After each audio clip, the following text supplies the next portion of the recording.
Será que o governo é bom pagador? Será que ele paga em dia? A gente aumenta o faturamento de quem vende para o governo. Porque custo é toda aquela questão da operação que vai te trazer algum retorno. O empresário brasileiro ainda vê o jurídico como um custo. Mas todo investimento você tem que olhar o retorno que ele te traz. O empresário hoje no Brasil, ele começa ali com um sonho, com uma vontade e vai fazendo tudo de qualquer jeito. Seja muito bem-vindo para mais um episódio do Arena do Sócio, aqui no Hub Fiel, dentro da Neoquímica Arena. Para quem não sabe, o Hub Fiel, que é um grande espaço de inovação, tecnologia, aqui dentro da própria Neoquímica Arena. Se você é empresário e quer trazer a sua empresa aqui para dentro, se você quer utilizar o espaço e vivenciar esse ambiente da Neoquímica Arena, o Hub Fiel é o seu espaço. Para juntar hoje, nessa temporada que nós estamos gravando, trouxe dois temas extremamente relevantes no mundo dos negócios. Um, que é o direito, e o outro, que é a parte de licitações, mas não licitações tradicionais, licitações com tecnologia. Então, eu quero hoje trazer esses dois convidados que eu tenho um carinho especial por eles, são grandes amigos. E hoje, para fazer uma introdução aqui especial, eu tive que reduzir aqui, o currículo deles, porque um me mandou um currículo aqui que a gente passaria o episódio inteiro só falando do currículo dele. Ele que é CEO da Effect Tecnologia para licitantes, mentor de cultura e tecnologia, host do podcast ConteCast, Praticando Ideias. E antes de se tornar, antes dele assumir como CEO, ele esteve mais de 15 anos como gestor de infraestrutura de tecnologia em diversas empresas, além de co-criar startups de tecnologia, vendas e marketing. Também atua como mentor, focado em desenvolver pessoas e fortalecer culturas organizacionais.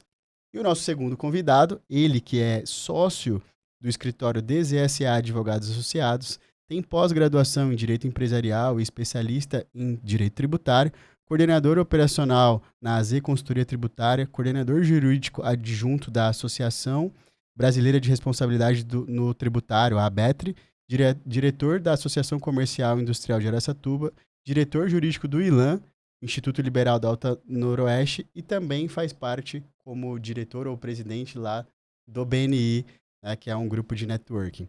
Então sejam muito bem-vindos aqui os meus convidados. Alan, obrigado por aceitar. Dan, obrigado. Bora. Esses que são os feras aí, hoje nós vamos trazer uma vertente muito de como os empresários podem utilizar o direito, as licitações para crescer ali a sua empresa, para participar de abrir um novo leque de oportunidades dentro do seu negócio.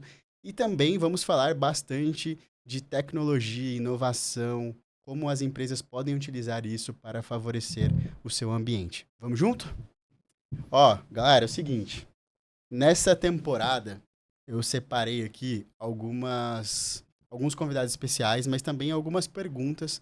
E hoje o tema, eu queria que a gente pudesse abordar esses dois temas. Direito, na parte ali jurídica da empresa, e também essa parte de tecnologia e licitações. Eu vou começar aqui com o Alan. E eu coloquei aqui, uma pergunta que eu acredito que deve ser bem recorrente, e deve ser uma dúvida de grande parte dos empresários, que é: qual é o maior mito sobre vender para o governo? O que você fala assim, não, mas a minha empresa não pode, ela não tem capacidade, licitação, como assim eu vou vender para o governo? Qual é um mito que você escuta assim, que você fala, cara, relaxa, você pode, sua empresa dá para fazer isso, entendeu? Primeiramente, obrigado pelo convite, Rafa. É um prazer enorme estar aqui. E falando de licitação, indo direto ao ponto, o maior mito é a primeira pergunta: será que eu posso vender o governo? E aí, sim, você pode. Claro que se você tiver com a sua empresa legalizada, com os documentos em dia, e aí entra muito a parte jurídica, entra a parte contábil, entra a parte tributária. Então, tem que estar com a empresa em dia, em resumo. E aí você pode vender para o governo.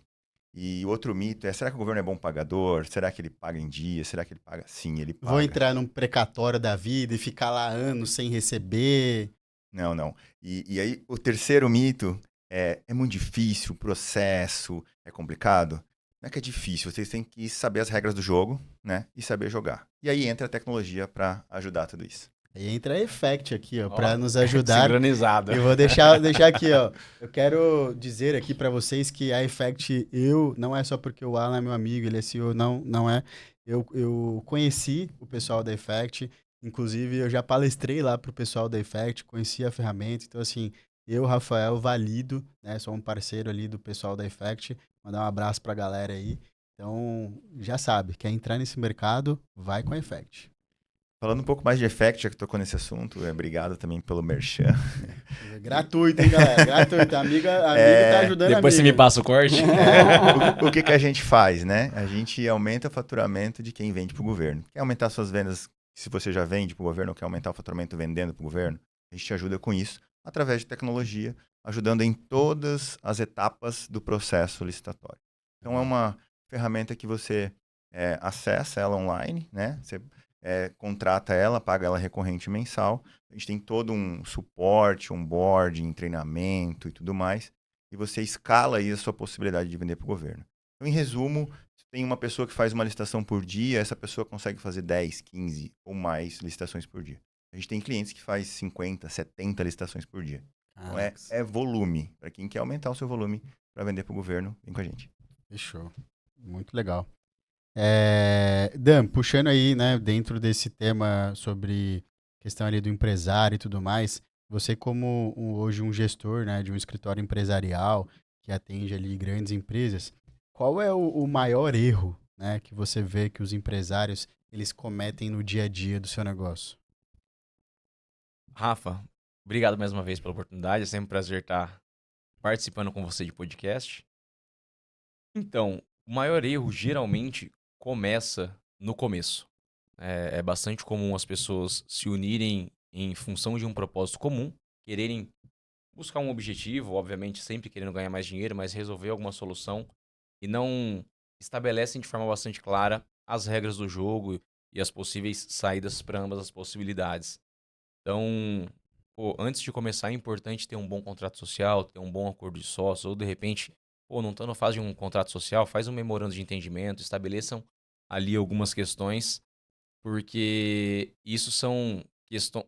Geralmente é uma barreira. É difícil você sentar com pessoas que, pô, estamos falando de uma questão que nós achamos que vai ter muita prosperidade, que vai dar muito certo no futuro, mas vamos conversar primeiro de possíveis problemas? É um assunto que dificilmente é abordado. E quando chega o ponto de tentar resolver essas questões que não foram abordadas, gera-se um grande problema. Então, falando em erros, geralmente o mais comum é não ter essa base sólida, bem estabelecida desde o primeiro dia de negócio. Isso vai muito de encontro quando o Alan fala ali que as empresas, para participarem de licitações, elas precisam estar organizadas, né?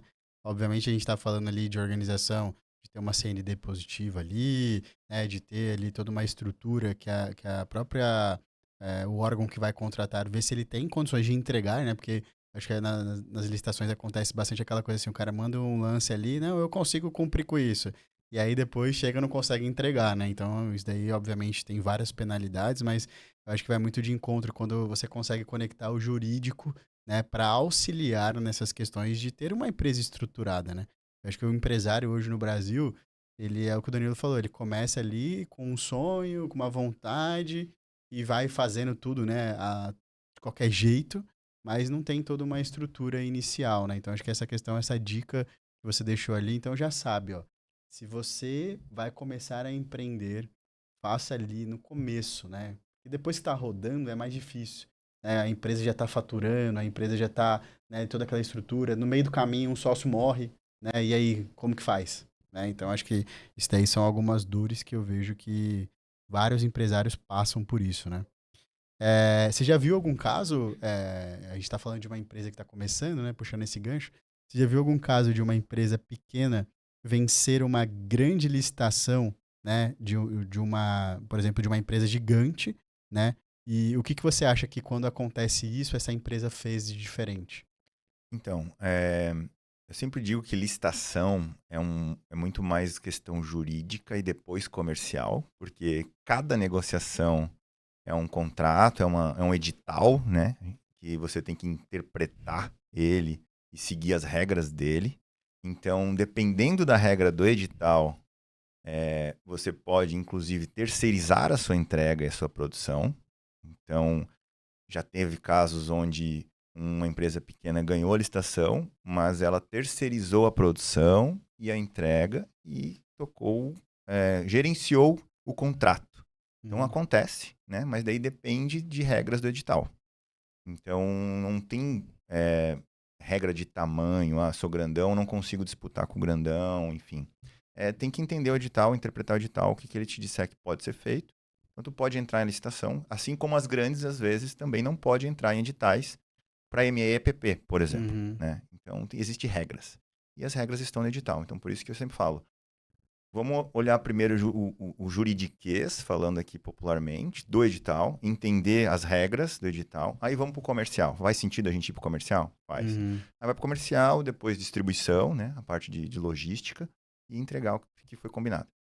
Então é isso. Hoje você vê, assim, para quem está nos acompanhando até, eu vou ficar fazendo algumas perguntas bobas para você que está assistindo, às vezes pode parecer boba, mas que às vezes para outras pessoas pode não ser, né? Então você pode falar assim, de um modo geral, o que é um edital, né? Eu acho que é importante, às vezes vai ter pessoas que querem entrar nesse mercado, mas, pô, cara, o que esse cara tá falando de edital toda hora? O que é um edital? Então, vamos lá, o governo ele precisa comprar de tudo, né? A gente fala do alfinete ao avião, né? De tudo.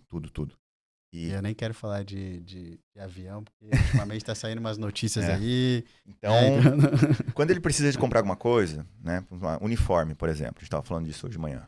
Se eu comprar uniforme, ele precisa documentar isso, a quantidade de uniforme que ele precisa, para que locais, de que órgãos que ele precisa. Isso é um documento. Tá. Esse documento tem a data, que ele precisa, as entregas, tem o preço médio que ele pesquisou no mercado, né? Então, ele monta esse documento e publica esse documento em algum portal, né? Ou portal do governo, ou algum portal privado de licitação.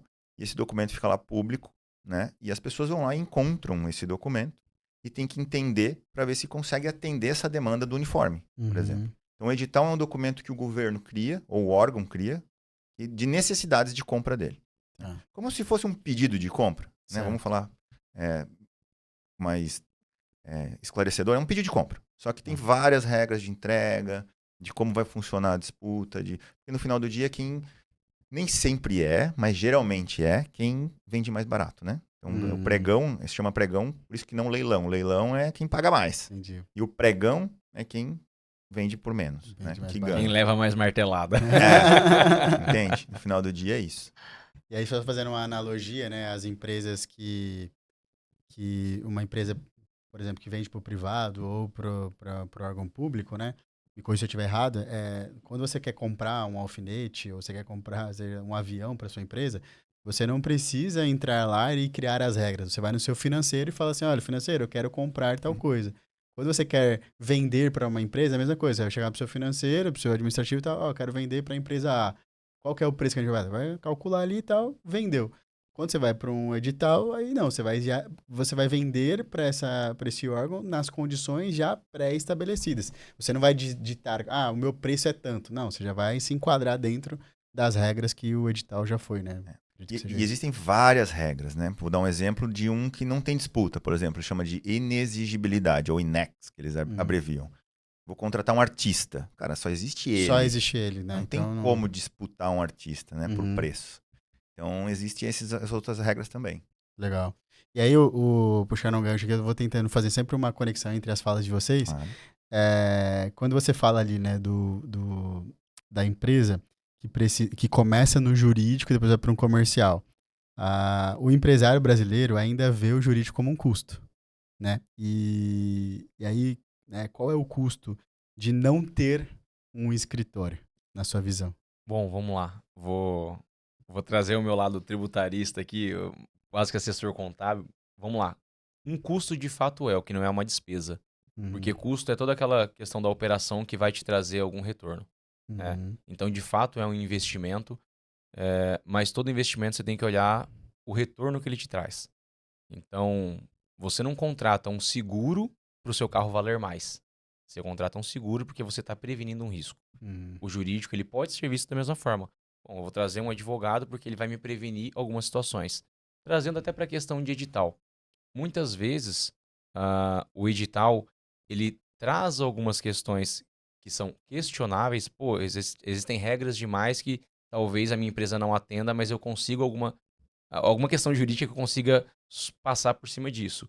E também tem uma questão interpretativa, né? Obviamente, ferramentas auxiliam e muito essa questão, mas trazendo até para o gancho de uniforme, conheço um pouco desse mundo, mas muitas vezes vem a especificação de tecido, as medidas, variações de tamanho, uma série de coisas que, ok, é o dia a dia de uma confecção, ele vai entender. Mas talvez venham algumas outras questões. Tem que ter determinada CND ou determinado atestado de capacidade ou alguma norma técnica, porque, sei lá, vou fazer uma jaqueta para um bombeiro, por exemplo. E aí é importante ter o auxílio jurídico, seja através de uma plataforma ou de um escritório, alguém que tenha conhecimento para isso. E aí o custo, ele não é simplesmente por proteção. Ele está defendendo de fato o seu investimento. Porque você entra numa licitação, você ganha. Geralmente o uniforme tem a prova, né? Você manda uma amostra antes e tal, mas suponhamos que seja um caso que não tem amostra, que também acontece. Você gasta lá a parte da sua produtividade, de repente representa isso 30%, 40% do seu faturamento. A hora que você vai fazer a entrega, tem a devolução porque você não reparou algumas questões do edital. Então aí não é nem só uma questão de proteção, é uma questão de fato, a gente está defendendo o investimento do empresário. E por fim, o jurídico, obviamente, ele olha para um cenário até mais crítico das situações. A gente tem um país extremamente burocrático, tanto na questão tributária quanto na própria questão legislativa. A gente vive um cenário de insegurança jurídica, principalmente pelo conflito entre os poderes, e o advogado, de fato, é a pessoa mais habilitada para estar defendendo a empresa frente a esses casos. Eu vou trazer um caso prático aqui para compartilhar com vocês, que de fato é um cliente. Na época, a gente só fazia trabalhos pontuais para ele no tributário, a gente não atendia ele no dia a dia, e aconteceu um caso, né? Ele fechou eu não vou citar nem a empresa e nem o órgão, mas ele ele ganhou uma licitação, e aí ele fala que ele ganhou uma licitação errada. Ele entrou numa disputa lá e tudo mais e levou. E aí o que aconteceu? Esse órgão público, o que ele fazia? Toda vez que ele ia fazer a medição, ele é uma empresa de facilities, e ele fazia a limpeza de um determinado órgão público. Toda vez que ia fazer a medição, sempre media menos do que ele tinha feito. E ele tinha que ir custeando aquilo lá. Então, cara, ele pegou um mês, pagou, vamos supor, eu tinha que indenizar ele 1 milhão. Pagavam ali 500 mil reais. E os outros 500 ele colocou. Do segundo mês, mediram errado. Terceiro mês, mediu errado. Nisso, ele abraçou todo o custo do contrato. Chegou no ponto que ele falou assim, ou eu rescindo, ou eu vou quebrar. E aí tem a multa de rescisão, depois as punições por não poder participar por um período e tudo mais. E ele falou, depois eu conheci ele falou assim, Rafael, eu fiz isso. Sei que não foi o correto. Mas ou era isso, ou eu quebrava. E aí, por isso que eu falo, né? A questão de você ter um bom jurídico para te ajudar nessas questões de como sair de uma situação dessa. A gente conheceu ele depois, já estava com processo e tudo mais. E também ter uma ferramenta, uma plataforma que te ajuda a analisar até mesmo essas questões antes de você entrar. E depois que você já está no jogo, já era, irmão. Você já joga o game ali e não tem muito o que fazer, né? Você já assinou, né? Já assinou, entendeu? Então, acho que essa questão preventiva, né? Não sei se você já pegou algum caso assim, ou se você já viu algum caso assim também, de clientes que se ferraram porque não analisaram bem onde entraram. Essa Essa semana semana você fala? Assim, o que acontece muito, principalmente quem não usa tecnologia, ou análise errada, porque hoje a gente tem inteligência artificial que analisa os editais dentro da nossa ferramenta, então isso te ajuda demais. Imagina que tu é um licitante, tem 10, 15 editais para tu analisar todo dia, cada um com 80, 90, 100 páginas, com a nossa IA. Ela lê para você e responde, conversa com você do que você precisa daquele edital. Então, tu já consegue pré-definir algumas questões que você usa no teu dia a dia. Ela já te traz... porque os editais também não são padrões, né? Cada edital é diferente, desenvolvido de forma diferente. Quando pega a prefeitura, então. Então, aí tu tem muita escalabilidade e assertividade. E uma outra coisa que acontece muito, que daí faz quebrar o cara, é o quê? Digitei o valor errado na hora da disputa. Então, por quê? O que acontece? Tu tá lá disputando o uniforme, R$10, o outro colocou 9, daí tu vai lá e coloca 8,50, o outro coloca 8,40, e aí tu coloca, sei lá, 8 centavos, enfim. Quando é muito baixa, tem o pregoeiro não aceita, mas Às vezes tu coloca um valor lá que não era para ter colocado. E Tá foi. muito próximo, né? Já era, sabe? E às vezes tu tem uma equipe, né? Não é só você, o gestor, né, do negócio. Tem 2, 3, 5 pessoas disputando para você. Então tu tem que confiar no dedo de cada uma. E como funciona com a nossa plataforma? Você pré-configura antes o nosso robô de lance e ele vai diminuindo lance a lance conforme a sua configuração. Se é por Aí você coloca um percentual. limite de onde ele pode chegar. Exatamente. E aí ele vai fazendo os lances automaticamente. Inclusive, se você quer ficar em segundo lugar, se você quiser ficar em terceiro lugar, ele calcula para você e te coloca na posição que você deseja. Porque muitas vezes você sabe que o primeiro, tu já vai desclassificar ele juridicamente, né? Por outras questões, por documentação, por alguma coisa que você já viu que você consegue derrubá-lo. E aí você consegue, inclusive, vender com preço, com margem melhor. Margem melhor. Você, já viu algum caso de cliente que se ferrou porque não... Cara, Não precisa no citar nomes, escritório... tá? Não, Não, não. que esse aqui eu também- No escritório de advocacia é rotineiro. São quase todos os dias. Nessa semana mesmo, nós estamos, inclusive, com um caso de discussão de dissolução de sociedade. No caso, não foi nem formalizado.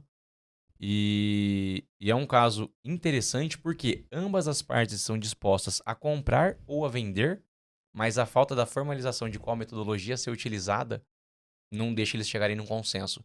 E, e aí, obviamente, é uma questão que virou até uma questão pessoal entre eles e tudo mais. Existe um número ideal para ambos os sócios, até o advogado que está no caso pela outra parte é amigo meu, e tá tão fácil de resolver, mas a questão pessoal e a falta de ter trazido as regras antes do jogo tá tornando, aliás, já gerou até um processo judicial, mas dificulta por não ter sido uma coisa que foi conversada anteriormente. E aí a ausência de uma formalização, porque geralmente o contador é que faz o contrato social, é aquele modelo padrão, mas você tem algumas regras pelo menos. No caso deles é zero regra, simplesmente colocaram dinheiro junto, a operação virou um valor relevante, hoje tem a valuation de aproximadamente 1,5 milhão. Há um consenso até do valor do valuation, mas existem vários fatores ali pô, mas eu fiz mais isso, eu fiz mais aquilo e tá difícil de chegar num consenso. E eu vou falar, de jurídico com inteligência artificial, a gente já tem, inclusive, eu tô só puxando os ganchos aqui nos momentos certos, hein? Mas a grande questão é exatamente isso, ou não usa o contador, ou que é hoje, né, nos dias de hoje, estão utilizando ali a inteligência artificial. A gente até viu uma pesquisa ontem, né, que a inteligência artificial, ela tem substituído, inclusive, várias buscas de Google, né? Então, assim, a gente tem que tomar um pouco de cuidado, gente. Depois eu vou falar um pouquinho ali, né, sobre um projeto que a gente está lançando justamente sobre você ter essa tecnologia a seu favor, mas entender sempre que ela não vai substituir o advogado, e sim ela vai auxiliar você no seu negócio. E aí quando você falou, né, sobre essa questão de você ter a tecnologia e tudo mais, em favor da empresa, o que você vê, né? Se fala muito que... Eu tinha uma frase da galera do marketing que falava assim, em 5 anos, se você não estiver no digital, você morre. Aí agora está surgindo uma nova frase, né? Em 5 anos, se você não estiver com inteligência artificial dentro do seu negócio, provavelmente você também vai ficar para trás. Você acredita que no seu mercado hoje que você atua, empresas que não estão utilizando, né? Assim como você mesmo falou que a própria Effect utiliza a AI para interpretar editais, isso vai adianta anos ali dela. Você acredita que as empresas também que querem atuar nesse mercado e não utilizarem essas tecnologias também vão ficar para trás? Com certeza, já estão, na verdade, né? Nem é que 5 anos, é hoje, né? Então, a gente participa de muitas feiras e está muito próximo de possíveis clientes e de clientes. Então, a gente escuta muito assim, nossa, de quem ainda não é cliente. Eu percebi que eu perdi para um robô. Mas como tu percebeu? Porque o cara sempre acertava e era sempre aquele menos 2 centavos, entende? E rápido ele digitava e às vezes vai longe essa disputa. E aí, cara, não aguento mais dar lance e o robô leva.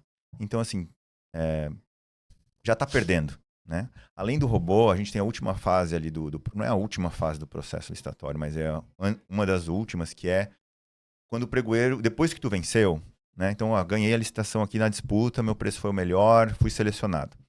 Aí, de repente, o pregoeiro te faz uma pergunta ou sobre o seu produto, ou quer tirar uma dúvida de entrega, ou de preço, ou uma...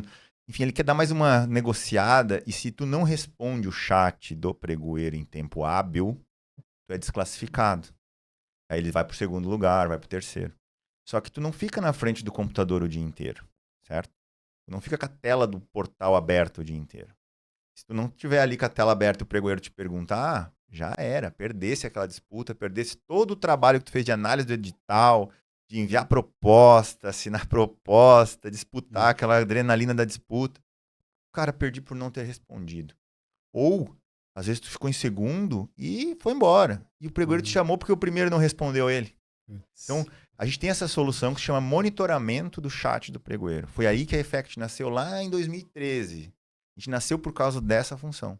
Uma vez lá atrás, os fundadores eram desenvolvedor de sistemas, lá em 2012 para 13. E uma pessoa chegou para eles e falou: cara, eu tenho essa dor aqui porque eu não consigo almoçar porque eu tenho que ficar na frente da tela para o pregoeiro me chamar. E aí eles desenvolveram para um único portal e falaram assim: poxa, por que a gente não cria isso para o mercado? E assim nasceu o Effect lá em 2013, com essa solução de monitoramento. Depois foi uma solução de encontrar editais, então a gente busca editais em mais de 2.000 órgãos no Brasil inteiro. Mentira, mais de 2.000 portais, mais de 20.000 órgãos. Caraca. Tá? Então são, em média, 6.000 editais novos todos os dias que vem na nossa plataforma, em diferente mercado. Então há muita oportunidade ali dentro. A gente encontra edital, aí a gente também agora, na outra etapa, envia as propostas padronizadas dos seus produtos para vários portais, então tu pode ter um cadastro de produto na nossa proposta, no nosso sistema, e tu só, eu quero enviar para esse portal, para outro portal, para outro portal, não precisando estar lá digitando todo dia a mesma proposta em vários portais diferentes. E aí o robô da disputa, e depois o monitoramento do chat. E agora também a inteligência artificial, lendo edital. E no final de tudo isso, a gente precisa de dados para analisar mercado. Então a gente também tem uma solução de análise de mercado para você poder entender, cara, por que eu estou perdendo, por que eu estou ganhando. Ah, eu quero entrar com um novo produto no mercado, qual é o preço que está vendendo, quais os órgãos estão comprando, qual é mais ou menos a média de pagamento disso. Enfim, tem toda essa inteligência, porque hoje tudo que o governo compra é aberto. E é parâmetro de mercado E é também. parâmetro de mercado. Então a gente consegue hoje coletar de vários lugares da internet, através de robôs, e trazer para uma base de dados nossa e entregar essa solução de inteligência de dados para quem quer vender para o governo. Então, se você quer entender se faz sentido vender ou não, a gente também consegue te ajudar. Caracas, animal. Animal mesmo. E aí, puxando pro gancho, né, do jurídico ali, do escritório, do mundo empresarial, né, voltado pro empresário ali, nesse cenário atual de tecnologia, a tecnologia está avançando muito mais que a lei, né? Por mais que nós temos eu brinco, é um manicômio jurídico, né? Cada hora lança uma lei, né? Então, às vezes é até difícil da gente acompanhar tudo isso. Mas como que você verifica uma possibilidade de o jurídico acompanhar essas alterações, né, constantes?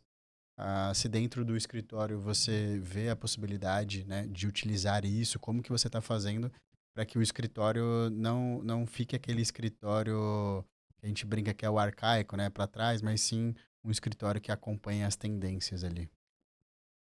Bom, vamos lá, que até a questão de evolução, não só a IA evolui mais rápido que as leis, mas sabe que isso é um tema bastante abordado, que é a evolução da lei, a evolução da sociedade. No direito a gente aprende lá os modelos de legislação, se é com base como é que eu vou falar aí? Common law ou civil law, mas assim, basicamente, a gente tem o nosso judiciário, a nossa base legal, com base num direito escrito ou com base num direito do hábito e tudo mais. Diferenças práticas, tá? No Brasil, os juízes têm muito mais liberdade de interpretação da lei para aplicar casos. No caso do direito norte-americano, até isso é muito engraçado porque vê nos seriados, pô, mas o cara pegou uma jurisprudência de tal lugar que teve. Porque lá a jurisprudência tem muito mais força do que a interpretação direta do juiz. Uhum. Então, pô, excelência, tem um caso semelhante que Ele vai teve lá pegar na o caso, Califórnia. ele Então, vai pegar pega o esse caso. caso, Com vamos aplicar base no aqui. caso tal, né? E por que eu tô trazendo essas analogias? Porque há muito a preocupação no Brasil de, não, precisa ter uma lei para isso. Não, a gente tem que regulamentar a rede social, tem que regulamentar aquilo. Nossa Constituição já é um absurdo o tamanho que nós temos a Constituição. E o fato é que a lei não precisa evoluir de acordo com a sociedade ou na mesma velocidade que a sociedade, né? Imagina se nós tivéssemos que reformar o código de sistemática processual todos os meses, porque a evolução é mensal. Primeiro ponto, eu acho que precisa ter um trabalho até educacional, cultural, filosófico, para que a sociedade entenda que não é porque, não, mas isso está escrito na lei, foi uma falha da lei, é meu direito, vou entrar com a ação. É, e a verdade é que quando se fala em evolução, não necessariamente é para melhor. E a sociedade sempre fica buscando brechas na lei, isso é muito comum no Brasil, para tomar alguma vantagem. Posto isso, de que forma a inteligência artificial pode nos ajudar? Obviamente, ela traz uma facilidade de interpretação muito mais rápida, muito mais dinâmica, até porque essa dificuldade da evolução da sociedade, e aí, falando principalmente em cenário Brasil, a gente faz com que novas leis sejam editadas todos os dias, nos mais diversos âmbitos.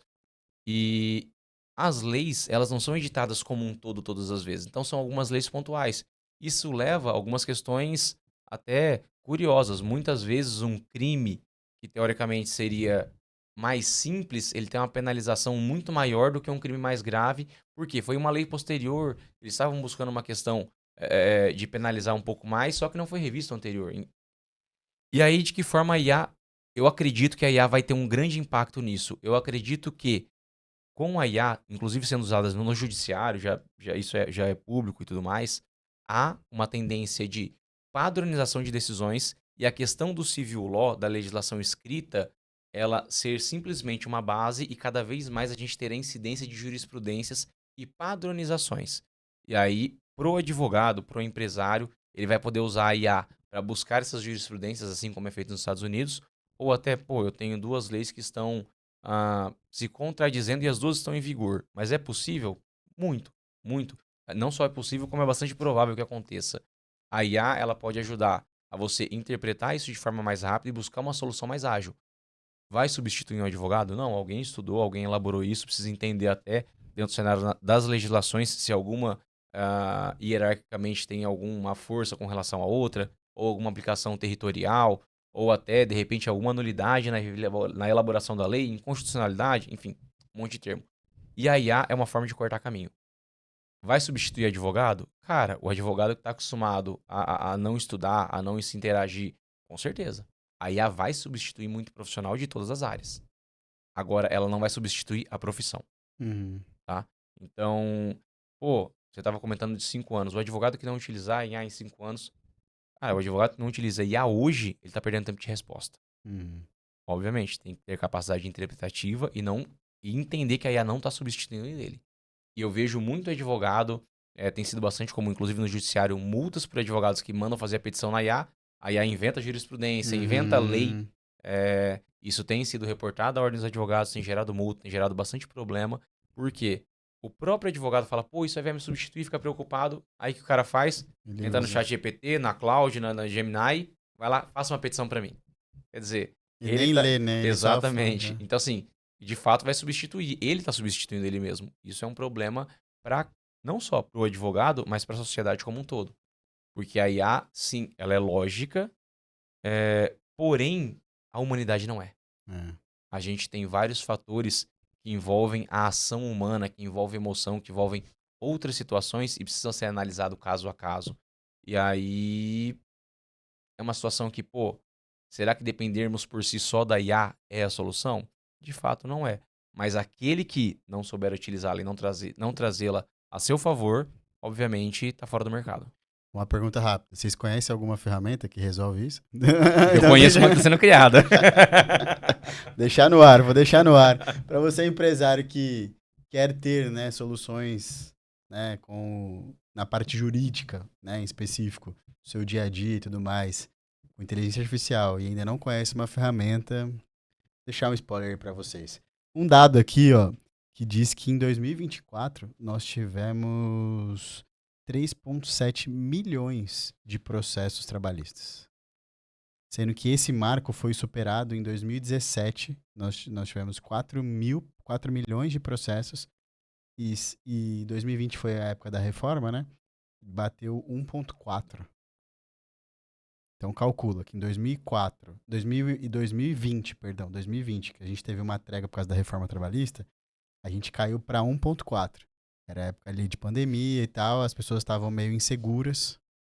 2020, porque 2020 a gente já tinha governo Bolsonaro, não é isso? Uhum. Foi o Temer. Foi antes? Temer foi 17, Deixa eu foi puxar 17, aqui, não ó, a foi? data aqui, ó. Você pegou na essa pergunta, né? Não, eu peguei Mas uma pega. Não, pesquisa é que que eu vi. acontece. Coloca aí a data da reforma. Vamos usar a nossa IA aqui já para responder. Uhum. Reforma trabalhista. 2017, isso aí. 17? Lei Então, 13.467, 2017. olha que doideira. 2017 nós tivemos o pico de ações. 4 milhões. Vem a reforma. E aí, após a reforma, a gente caiu para 2,5, 2 milhões. 2020 a gente cai para 1,4. E aí, depois, agora, a gente já está falando de 3,7. A gente saiu de 4, caiu para 1,4 e subimos de novo. Tá chegando 2017 de novo. Esse é um tema que eu gosto bastante, apesar de não ser a minha especialidade de direito tributário. Desculpa, o direito trabalhista foi um dos temas que me levou a procurar a faculdade de direito. Já tinha empresa. Na verdade, eu até peço desculpas, eu li a notícia aqui que em 2020 nós tivemos uma trégua. Ah, tá. Pós-reforma, 2017 mesmo. E, curiosamente, o tema da minha monografia, em 2016, foi justamente a necessidade de uma reforma trabalhista. Uhum. Tá? Boa parte, obviamente, não fui eu que criei essa ideia da minha cabeça, já vinha se sendo discutido isso. E foi interessante porque eu trouxe para a banca só pessoas favoráveis. É engraçado você falar que a pessoa favorável é um lado, né? Mas, enfim, pessoas que tinham uma tendência pró-trabalhador, que era justamente para ter, na hora da argumentação ali, um contraponto legal e tal. Foi bem interessante. E eles falaram que o que eu tinha colocado na monografia era utopia. E eu defendi 3 pontos em específico, tudo mais, os 3 fizeram parte da reforma. Com relação a essa queda e depois posterior subida, tá? Existe um ponto que não se trata da reforma das leis do trabalho. Não é nada disso. Cara, é uma questão chamada sucumbência. Uhum. Sempre houve, dentro do direito do trabalho, pede como se estivesse pedindo para Deus, pede o que quiser. O que você ganhar é lucro. E você não tem perda pro lado do empregado. Pro empresário, ele vai contratar um advogado trabalhista. Pô, tô com uma ação de 1,5 milhão. O advogado trabalhista fala, cara, a responsabilidade que vai estar vindo pro meu escritório é de 1,5 milhão. Não tem como eu falar, cara, eu vou te cobrar R$2.000. Então ele vai cobrar ali um valor. Cada escritório tem sua metodologia, mas vamos colocar que seja. Vou te cobrar um valor para defender a ação, R$10.000 e mais 5% do que eu reduzi. Cara, a gente tá falando de uma ação de 1,5 milhão. O custo desse empresário, do advogado, é enorme. É enorme. E vai ter uma redução grande porque, obviamente, provavelmente teve um pedido absurdo. Qual que é a grande situação que foi posta em 2017? Você pediu 1,5 milhão na sua ação trabalhista? Não tem problema. Só que é o seguinte, se você ganhar 500 mil, você paga a sucumbência sobre 1 milhão. Então você vai pagar os honorários da outra parte sobre 1 milhão. Com um detalhe, pode haver a compensação do honorário sucumbencial no seu crédito. Então, isso fez com que desencorajassem os próprios advogados a se aventurarem juridicamente. Fica preocupado, né? Eu vou entrar e vou ter que pagar a conta. E aí, ainda durante o governo Bolsonaro, o Tribunal do Trabalho disse que não poderia haver compensação de sucumbência. Então, isso já deu uma certa encorajada ali. Como na minha área eu não tenho as datas exatas, tá? Mas isso foi ali em meados de 2022, mais ou menos. Finalzinho de 21, comecinho de 22. E aí, com a volta do governo Lula, o que fortaleceu os sindicatos, eles conseguiram fazer com que os empregados não pagassem sucumbência justamente em virtude do pedido de justiça gratuita. E aí é uma justiça gratuita que ela é subjetiva. Porque quando a gente vai para um direito normal, entre empresários, entre pessoas normais, um pedido de justiça gratuita não é simplesmente um pedido. Você tem que você tem que comprovar que você precisa. Na justiça do trabalho, existe a presunção de que você precisa. E aí tu imagina isso tudo durante a pandemia, onde a gente sai de um, geralmente, regime presencial, que foi o nosso caso. Na época, em 2020, a gente estava com 45 funcionários presenciais. No dia seguinte, todo mundo home. E já se passaram 5 anos. Agora a gente está com mais de 150 pessoas. Todo mundo home. Caralho. Então, ainda hoje, a gente tem todo mundo home. Só que eu imagino no lado jurídico como que Quem dizia que pode e não pode, em casa, bate ponto, como é que bate ponto em casa antes não batia? Ergonomia. Cara, em casa o cara tá na cozinha, tá na cama, né? No começo, E aí obviamente os que... caras ficavam com aquele. Já viu aquele videozinho do meme? Que o cara colocou o mouse num ventilador e aí ficava Sim. mexendo. Pra gerar. Obviamente que hoje a gente dá todo o suporte, né? Desde então. Sim. Então é cadeira, Aham. notebook, apoio pro pé, auxílio home office, enfim, todo suporte, monitor grande, sabe? Pra pessoa se sentir bem onde ela tá.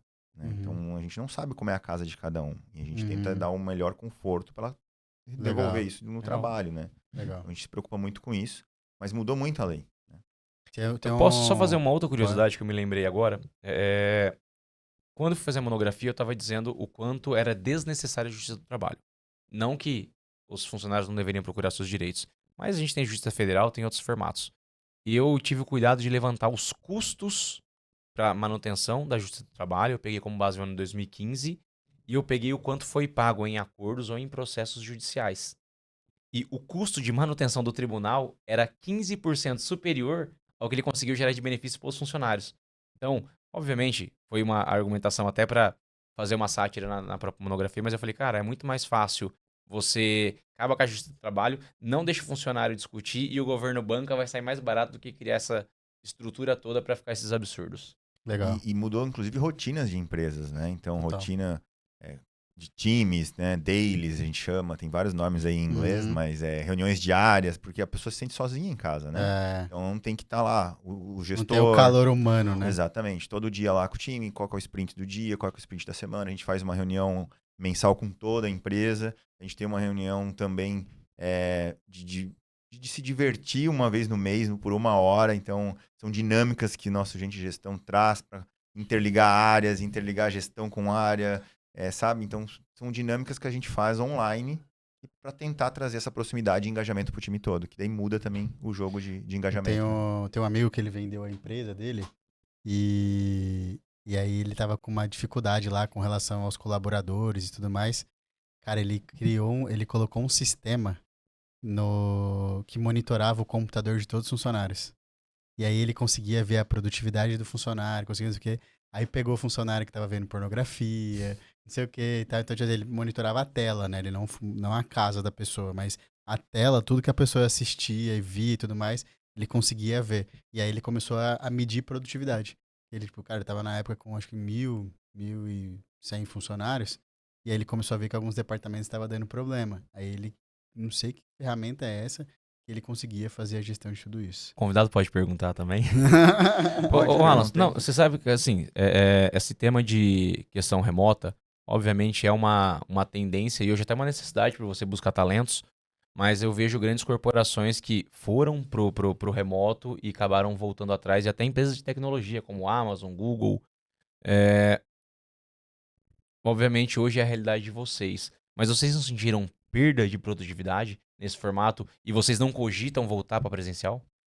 Vamos lá. Perda de produtividade não, porque a gente tem muito claro métricas, né? A gente trabalha com OKRs, OKRs, trimestrais, anuais, planejamento estratégico muito bem estruturado. Então todo mundo sabe o que tem que fazer no seu dia, no seu mês, na sua semana. Perdeu produtividade, às vezes ou a pessoa está na posição errada, ou é uma necessidade de substituição. A gente tem que analisar caso a caso. Então, como a gente tem todas as métricas da empresa abertas de metas para todo Daí eu achei mundo, do caramba. inclusive te mostrei hoje de manhã, a gente usa Slack para comunicar com todo mundo, então a gente tem todas as integrações do nosso sistema, nosso CRM, todas as vendas, tudo que acontece ali dentro do Slack integrado, e todo mundo vê o que está acontecendo, comemora, enfim, conversa por ali. Isso traz engajamento também. E a segunda pergunta hoje, não temos e não vamos voltar para o presencial no nosso caso, né? Porque eu não consigo profissionais que eu tenho hoje. Então, hoje eu tenho um gerente de produto no Nordeste, tenho uma gerência de vendas em Curitiba, eu tenho, enfim, pessoas estratégicas, inclusive, espalhadas no Brasil e funciona muito bem. Obviamente que é uma gestão diferente de gestão presencial. Alan, mas vocês nunca se veem? Todo ano a gente faz um evento, né, de 1 a 2 dias, presencial para a empresa inteira. Então, esse ano vai acontecer em Curitiba, agora em agosto. mas a gente faz isso para engajamento, realinhamento, para se conhecer presencial, porque geralmente é só na câmera. Tu chega, cara, como tu é alto, como tu é baixo. É muito legal, é muito legal. Então, um evento de engajamento. E quando a gente fala de gestão, que é os nossos gestores, a gente se reúne de 3, 4 vezes no ano presencial para realinhamento do planejamento estratégico, ver o que está acontecendo e o que não está. E o presencial, nada melhor, né? Na minha visão, principalmente na hora da criatividade e de tomada de decisão. Boa. Vamos entrar agora no momento prorrogação, que é onde eu falo que é o momento virando o jogo. Onde nós vamos fazer aqui algumas perguntas, conselhos, virada de jogo, quais estratégias você adotou e tudo mais. Não precisa ser uma resposta muito longa, pode ser uma resposta mais bate-bola mesmo. Isso foi uma indireta, né? Que precisa trazer uma reflexão sociológica, entendeu? Eu tô brincando. Aqui para a primeira pergunta, vou deixar começar, né, pelos mais... Eu falo mais velho, né? Fica feio, né? Vou começar pelo Barba Branca, vai, pelo Danilo aqui. Qual foi o maior gol contra da sua carreira como gestor de um escritório jurídico empresarial e como que você conseguiu virar esse jogo? Bom, o maior gol contra foi achar que eu era a pessoa mais habilitada para resolver todos os problemas. Geralmente, principalmente na advocacia, que você acaba sendo o mentor do negócio e você acha que você sempre é mais preparado para tudo. E a virada de jogo foi buscar, através de treinamentos e tudo mais, a capacidade de delegação. Boa. E você, Alan? Acho que na mesma linha, o maior gol contra é às vezes botar uma pessoa na posição errada. É o Messi no gol, né? Ou o Neymar no gol. Não rola. Então, e talvez demorar para ver isso. Então, quanto mais rápido tu tomar essa decisão, mais rápido tu avança e acerta. Boa. Todo empresário, em algum momento, sente que está perdendo de goleada. Qual é a primeira mudança de mentalidade que você recomenda para você começar a virar o placar? Reconhecer o próprio erro. Em algum lugar você está errando. Você tem que olhar para dentro, como o Alan disse, muito rápido e olhar onde está errando para tentar virar o jogo. Eu esqueci a pergunta, era longa essa pergunta, cara. Você sente que você está perdendo de goleada. Ah, tá. E aí você tem que ter uma mudança de mentalidade, né? Qual é a recomendação para você mudar isso? Acho que a palavra é humildade, né? Ter humildade para ele, cara, vou ter que mudar a estratégia, né? E aí chamar o time, organizar e testar de novo, assim como o Danilo falou, rápido. Pô, se você pudesse escrever uma tática de ouro ali, você colocar isso no quadro do vestiário ali, onde estão todos os colaboradores, e aí você pudesse compartilhar isso para todos os empresários do Brasil que pudessem utilizar isso para o seu negócio. Como que seria? Qual seria a tática para mudar ali dentro do negócio? Eu acho que é você ter claro o seu cenário de pessoas, processo e produto. Tá? Ache o seu produto ideal, esteja com as pessoas alinhadas com o seu propósito e tenha um processo bem elaborado de como vai ser feita essa entrega, como é feita a passagem de bastão, e isso já é pelo menos 70%, 80% do jogo ganho. Boa. Clareza do propósito, do porquê que a gente vai fazer aquilo, por que a gente tem que ganhar o jogo, por que a gente tem que ir para a direita ou para a esquerda. Né? Às vezes muda a rota. E todo mundo entender esse porquê e conectar o seu porquê pessoal com o porquê do negócio. Acho que isso faz a coisa acontecer. Boa. Você ainda, em algum momento ali do seu negócio, você teve medo, né? E o que esse medo fez com você? Ele te moveu, te paralisou? Eu sou uma pessoa que, você me conhece bem, cara, eu sou apaixonado por desafios, né? O medo é natural. Obviamente, sempre que nós recebemos ali uma inovação muito grande, existe o medo. É importante você lidar com essa situação no ponto de é algo que eu posso trazer a meu favor? E eu vou trazer uma coisa que a gente está falando hoje o dia todo. Tecnologia.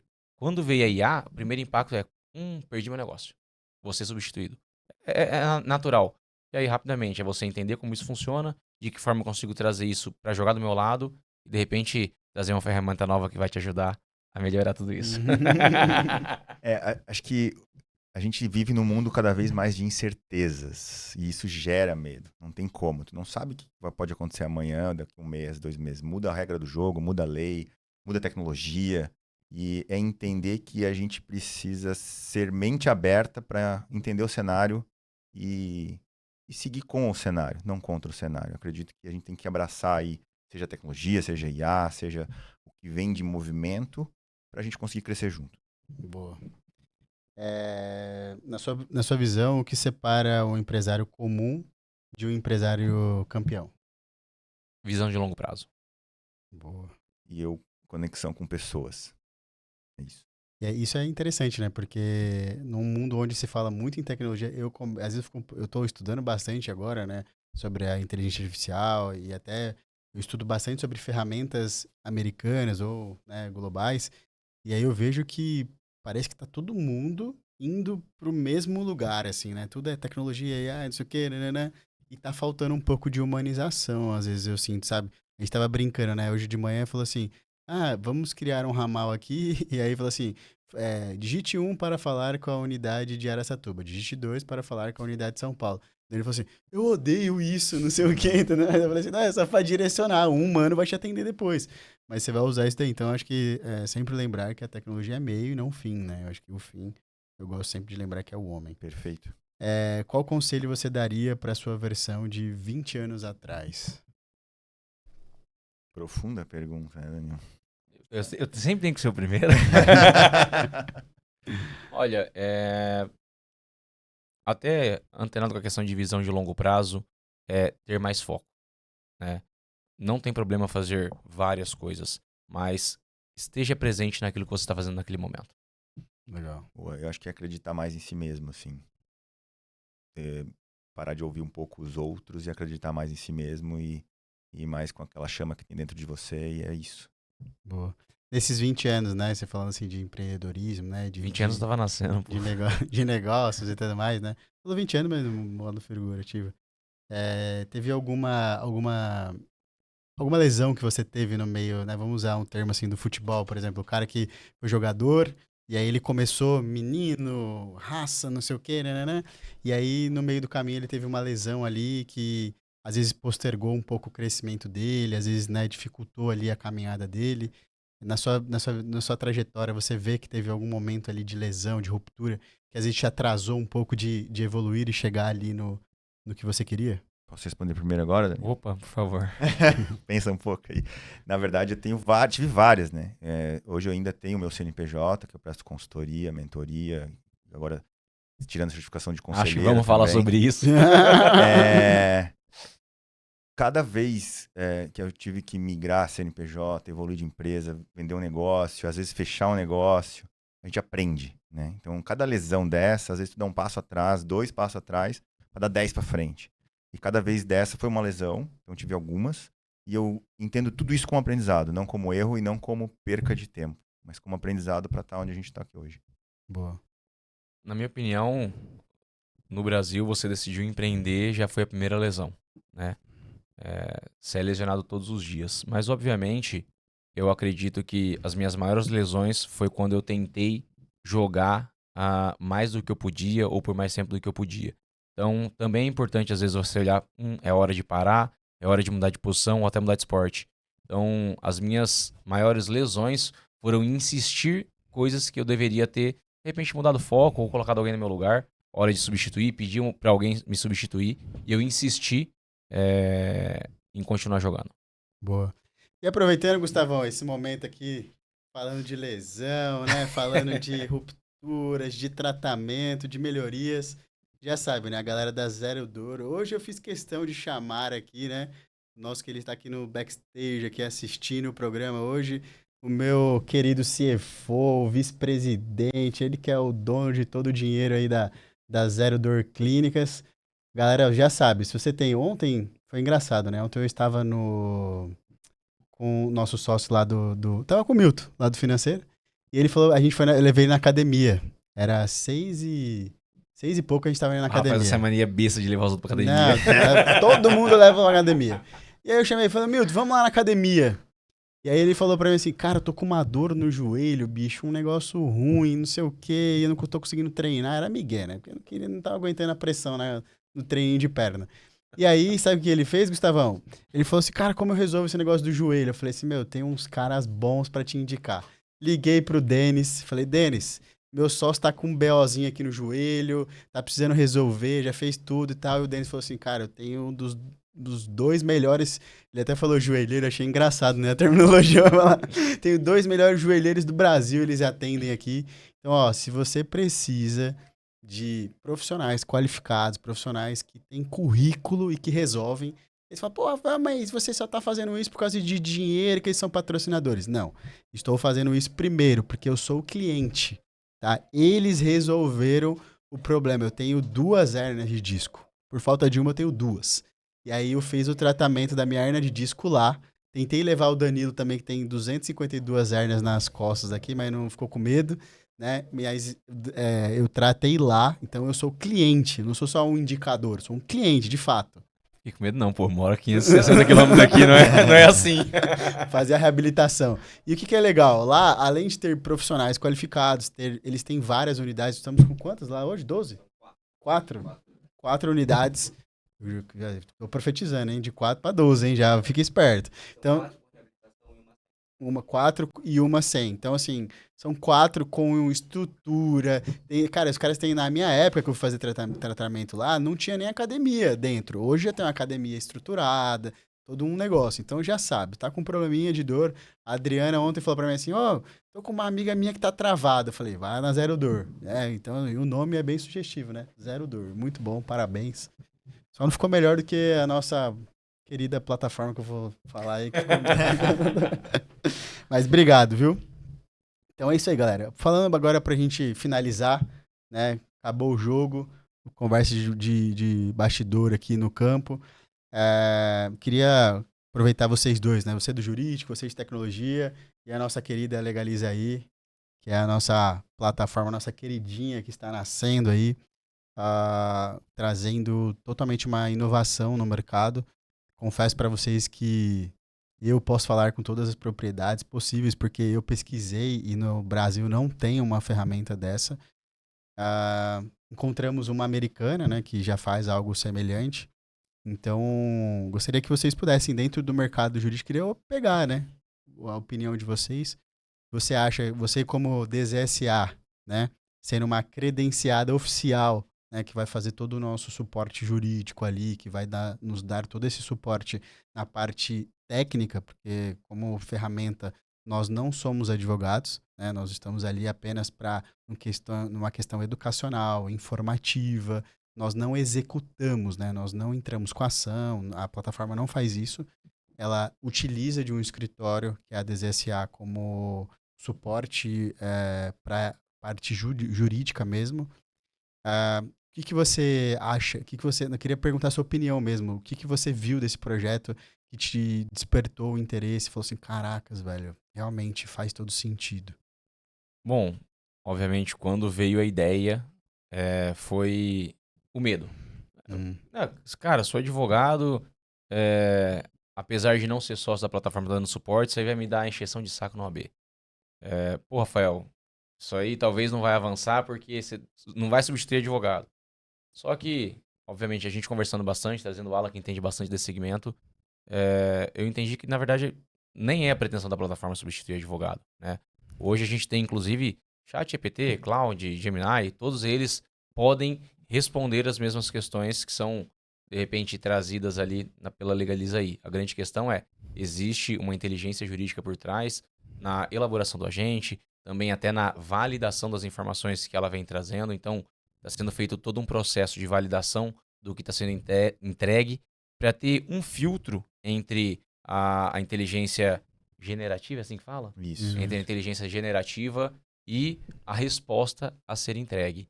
E, cara, é um projeto que, quando eu entendi, eu achei fantástico e é aquilo.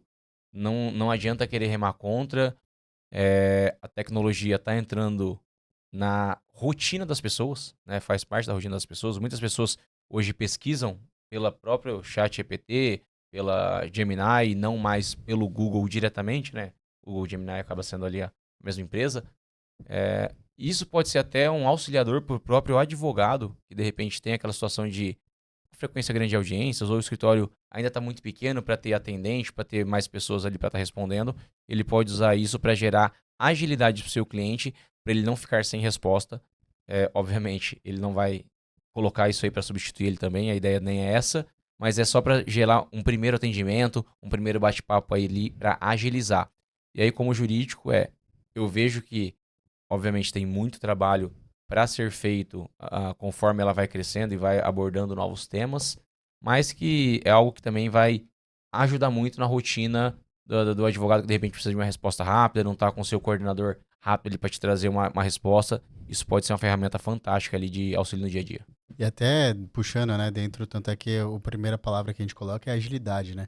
Que a nossa ideia é que o cliente, ele tenha, geralmente não é uma, estou aqui fazer uma crítica, né, mas porque eu também sou advogado por formação, então o advogado normalmente ele está numa audiência, ele está atendendo um cliente, e ele não consegue responder isso de forma muito rápida. E isso acaba gerando toda uma demora e o cliente não fica satisfeito. Então, a ideia mesmo da plataforma é gerar essa agilidade, né, junto ao cliente. É assim, Rafa, não só isso. O que acontece? Existe uma relação de confiança muito forte entre advogado e cliente. Então, a partir do momento que o advogado fala, cara, isso é azul, ele vai se questionar se esse copo é preto mesmo ou se é azul. Uhum. E muitas vezes o advogado vem um tema novo, que até, de repente, é uma área que ele domina, mas ele nunca viu aquele caso em específico. Ele fala, cara, se eu falar uma informação errada e ele executar uma operação, um negócio com base na minha informação, eu tenho responsabilidade sobre isso. E aí é o tempo de ele parar, entender a operação, porque às vezes ele entende da parte legal, mas não da operação do cliente. Uhum. Entender a operação do cliente, entender o impacto da lei disso, jurisprudência. Cara, passou os 2 dias. O cliente queria fechar o contrato ontem, já foi. Já foi. Então, a plataforma ela pode trazer essa interpretação legal, entender questões até relacionadas à própria realidade da empresa, do cliente, e sintetizar os pontos fracos, pontos fortes, riscos, forças, fraquezas, enfim. Isso possibilita muito mais agilidade na resposta. Boa. E você, com viés de tecnologia, Acho que o que você vê? é um grande diferencial, porque a pergunta que fica na cabeça, por que eu não uso o ChatGPT, por que eu não uso outra plataforma? Tu não tem a segurança legal em uma outra plataforma. E além de que os agentes não são treinados especificamente para responder o assunto que ele deva responder ali dentro da Legaliza.ai. E além de tudo isso, tu tem um suporte jurídico se você desejar pós. Uhum. Então você pode montar, tirar dúvida, montar um documento na plataforma. Pô, mas eu queria tirar uma dúvida, eu preciso de uma assinatura legal de um advogado para eu ter real certeza do que está acontecendo aqui. Cheguei até aqui, fiz meu 80%, já avancei muito. Uhum. Clica num botão, chama o escritório e toca daí para frente com uma assessoria legal jurídica, com um advogado real. Então, por isso que o lema é agilidade mais segurança legal. Isso daí nós vamos falar em mais episódios, nós vamos trazer aqui mais temas como esse, porque eu acredito que isso realmente vai mudar o mercado jurídico. Então, nós acreditamos muito nesse projeto. Em breve vocês vão saber um pouquinho mais. Não, e o Rafa falou que ia dar um spoiler, ele deixou uma bala de canhão direcionada agora. Foi bem bom o spoiler. Quero te agradecer por você ter aceito o convite. Você também, muito obrigado. Acho que deu bom, né? Foi eu que agradeço demais, agradeço a oportunidade de trazer também a Effect aqui. Para quem quiser encontrar a Effect, effect.com.br. E vai lá, preenche o formulário, a gente entra em contato, você faz um teste gratuito, vê como funciona a plataforma. E agora eu também quero dar um spoiler, a gente vai lançar um aplicativo gratuito para quem quer usar a nossa plataforma, quem quer se tornar licitante, quer entrar no mercado. Vai ter um aplicativo, você baixa, coloca a sua palavra-chave lá, copo, bota, não sei, roupa, e vê tudo, madeira, cimento, e vê se tem licitações abertas em tempo real. Então, enfim, isso agora, em 30, 60 dias vai estar no ar. A gente deve lançar isso daí também para ajudar e fazer com que esse mercado cresça cada vez mais. E estou 100% à disposição também, quem quiser chamar. Eu acho que depois a gente pode criar dentro da Legaliza.ai um braço de empresas que têm dúvidas e licitações, hein? Vamos deixar no ar aí. Será que ele deixa uma API? E você, Dan, por onde a gente te encontra? Por onde a gente encontra você? Bom, vocês me encontram de vez em quando na rede social. Meu @ é Danilo Zaninello. Também tem o escritório DZSA.advogados. Prazer estar aqui mais uma vez com você. É engraçado que a gente se fala todos os dias e quando chega no podcast tem um monte de assunto que a gente nunca falou, nunca conversou. Mas você sabe que é sempre um prazer estar com você. Não só pela amizade, irmão mesmo. E Pô, agradecer os dois pelo projeto aí, por me convidarem para participar. É um grande prazer estar participando disso aí. Fechou. Galera, quero agradecer aqui, né, mais uma vez aí o nosso parceiro, a Zero Dor, eu ficou com o DZ na minha cabeça, a Zero Dor Clínicas, né, que sempre tá aí nos apoiando. E ao Hub Fiel também, né, em nome lá do Pedro, da Débora, por ter cedido esse espaço pra gente gravar. Toda a galera aí, né, da produção, Gustavão, Matt, toda a turma que nos ajuda. E espero que vocês tenham gostado desse episódio. Em breve nós iremos soltar aí, né, nas plataformas digitais todos os cortes, o conteúdo por inteiro vai estar lá no nosso canal do YouTube, tá? Você pesquisa lá Arena do Sócio Podcast. No Instagram nós também estamos como Arena do Sócio Podcast. Me segue lá também, Apolinário Rafael, e vem acompanhando. Essa temporada está sensacional. Vários convidados. No episódio anterior gravamos ali, né, com um grande influência no mercado de carros, né, de alto luxo. E hoje nós gravamos aqui com dois grandes amigos que certamente têm alterado todo esse meio jurídico de licitações, tecnologia. Já sabe, né? Próximo episódio, espero vocês. Vamos junto. Grande abraço.